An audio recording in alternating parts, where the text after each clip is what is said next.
Às vezes, eu sou acordada pela espiritualidade que vem me trazer algum caso diferente. E, às vezes, às 3 horas da manhã, minha filha até me fala, o horário deles é diferente. Eles não dormem, mas eu durmo. Mas eu fico feliz assim mesmo. Sempre um caso bastante interessante, diferente, como esse que eu vou contar para vocês. E aí ele vai me ditando e eu vou escrevendo rapidinho, tá? A maior rabisqueira aqui nesse caderno.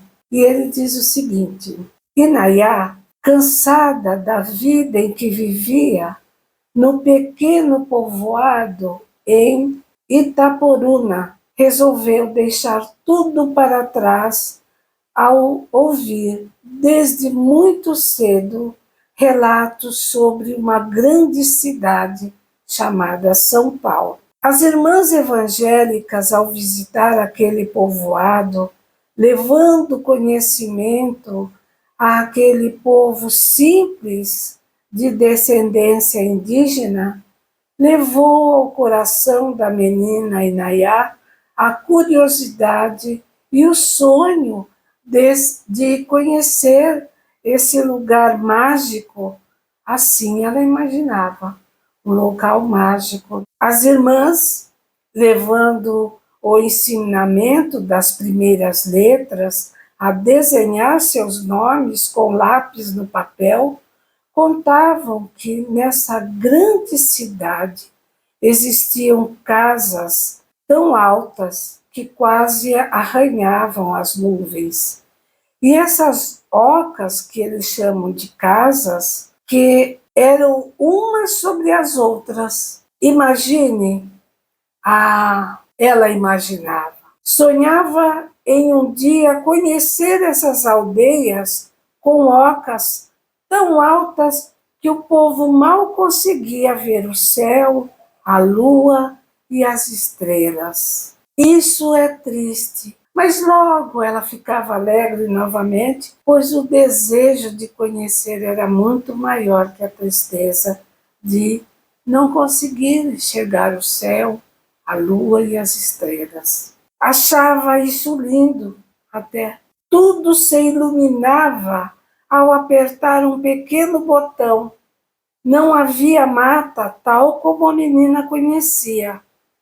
Não? Perguntou espantada. E onde os pajés dessas aldeias encontram as folhas para fazer os remédios?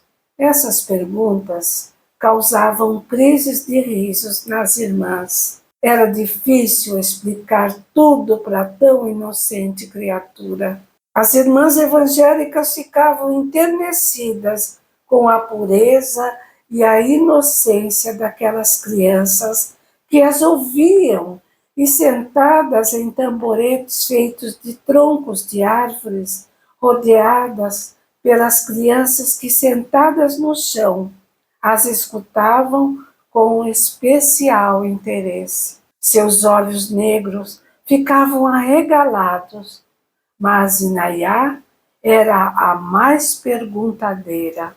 Queria saber tudo sobre essa grande aldeia e essas ocaras que eram tão altas que quase arranhavam as nuvens do céu. E ela pensava: um dia vou visitar essa aldeia e vou subir na oca mais alta, estender as mãos e pegar uma estrelinha para trazer para o meu povo. Quantas perguntas a cabecinha da menina fervilhava, e ela perguntava e perguntava, queria saber tudo, como caçavam e pescavam seus alimentos, e cada vez mais ia ficando triste com a vida simples da aldeia. Não via mais graça nas brincadeiras do rio com as outras crianças e as mães. As danças ao redor da fogueira perderam a graça. Assim que cresceu um pouco mais, já estava uma mocinha, saiu de sua terra natal. Foi assim que eu conheci Inayá. Então, esse caso foi me contado uma semana antes de eu conhecer essa moça. E ela havia desencarnado já fazia algum tempo. E durante uma reunião mediúnica, eu recebi ela na mesa mediúnica trazida por um índio. Então acontece assim, eles vêm, me relatam o caso, nem sempre isso acontece, mas acontece. Eles vêm, me relatam uma história para que eu possa entrar mais em sintonia com o caso. Eu acredito que seja isso. E algum tempo depois, ele me trouxe essa menina. Ela já era uma mocinha. Então foi assim que eu conheci a Inayá.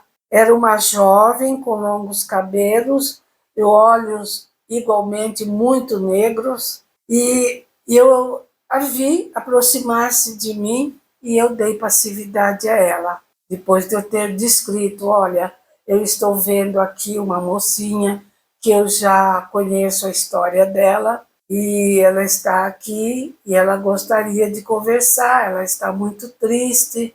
E aí eu dei passividade a ela. Então, o dialogador ou dirigente da mesa perguntou a ela: no que posso lhe ser útil? E ela falou: o moço me trouxe aqui, eles disseram que vocês poderiam me ajudar. Eu quero voltar para minha aldeia. O senhor me ajuda? E ele falou: irmãzinha, olha, voltar para sua aldeia no momento você não pode. Você percebe o que aconteceu com você? Você lembra? Lembrar, eu não me lembro direito, mas eu sei o que aconteceu comigo. Então, já que você sabe que a vida continua. Eu continuo viva e quero voltar para minha aldeia. Não, mas você não pode voltar desse jeito.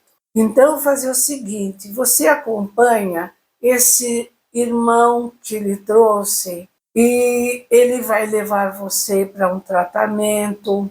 E assim que você estiver bem, você pode ir visitar seus familiares na aldeia. Tá bom assim? Ela, muito triste, aceitou. Mas o que eu acho interessante, que eu gostaria de comentar aqui, que é o seguinte: quando trata-se de uma pessoa como ela, que era uma mocinha indígena que desencarna, ela não é levada imediatamente para um hospital, como aqui na Terra existe o Sírio-Libanês, uma Santa Casa, um hospital de grande porte. Na espiritualidade, quando uma pessoa assim desencarna, ela está acostumada a viver na mata. Então, ela não pode ser levada para um local assim. Ela é levada para uma aldeia no plano espiritual, uma mata, porque lá também existe, para não haver aquele choque que poderia perturbar ainda mais aquele espírito. Isso acontece também com quem viveu a vida inteira no mar, como no caso de piratas, já faz séculos que desencarnou no mar. Então ele não pode ser levado automaticamente, depois de séculos, né, que não tem aquela ideia do desencarne ainda. Muitos acontece isso. Às vezes ficam presos naquele lugar durante muito tempo. Então eles são levados, no caso do pirata, como já aconteceu também comigo, um caso assim, eu acho que já contei aqui, ele foi levado para um tratamento dentro de um navio pirata, na espiritualidade, onde ele vai receber todo o tratamento e o ajuste necessário para conseguir caminhar, evoluindo no plano espiritual. E por hoje eu vou ficando por aqui. Continue me seguindo, aperte o sininho, divulgue meu canal, onde mais pessoas vão poder conhecer o nosso cantinho e os nossos casos. Eu vou, mas volto. Fiquem todos com Deus e até mais.